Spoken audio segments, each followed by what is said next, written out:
Moving to a new city often means that you won't have any friends there, or if you do, those pals won't likely be as many or as great as the ones you had to leave behind when you moved away. Even if you view the relocation as a new and exciting adventure, the post-move adaptation period can prove to be tougher than you anticipated, and without your good friends by your side, you could find yourself struggling to get back on the right track. The solution is simple enough. Do whatever you can to find friends in the new city, and things will turn out to be alright in the end. Hi there, this is Pete from MoveAdvisor, and today we're going to talk about some clever ways to make friends after moving to a new city.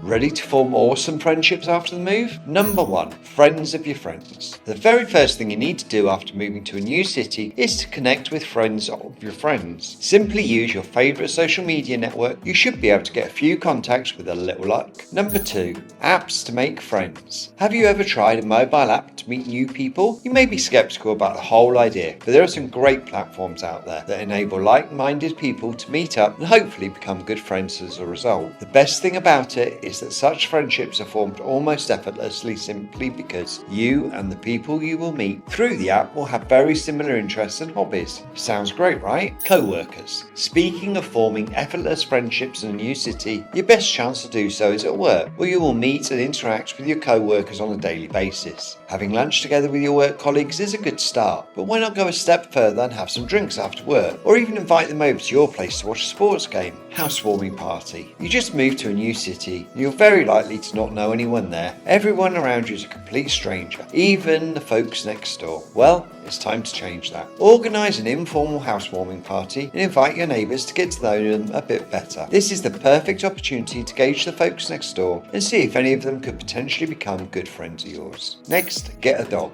One of the best ways to meet new people when moving to a new city, and hopefully befriend some of them, is when you walk your dog in the city parks. So, if you haven't moved house with your own dog, it's time to get a loyal animal friend who's going to help you find human friends among the dog owners you do get to meet. But please do something good for the community and get your dog from an animal shelter. Next up, pursue your hobbies. What you need to understand is that there's no such thing as a magic formula to making friends in a new city. All you need is to keep an open mind and have some good luck. Improvisation helps too. Why not join a gym or yoga studio? What about signing up for art, foreign language or photography classes? You're sure to meet new people if you join an amateur sports league, football, baseball, basketball, volleyball, tennis, golf, you name it. Joining a book club to make new friends is a fantastic idea as well. So there you have it. Find the courage in you to say yes to new adventures and don't automatically turn down invitations to meet new people in the new city. Sometimes all you need is to take a few steps outside your comfort zone to find amazing new friends for life. Don't forget to hit the like button and subscribe for more crucial move related information. This is Pete signing off. See you in the next episode. Bye.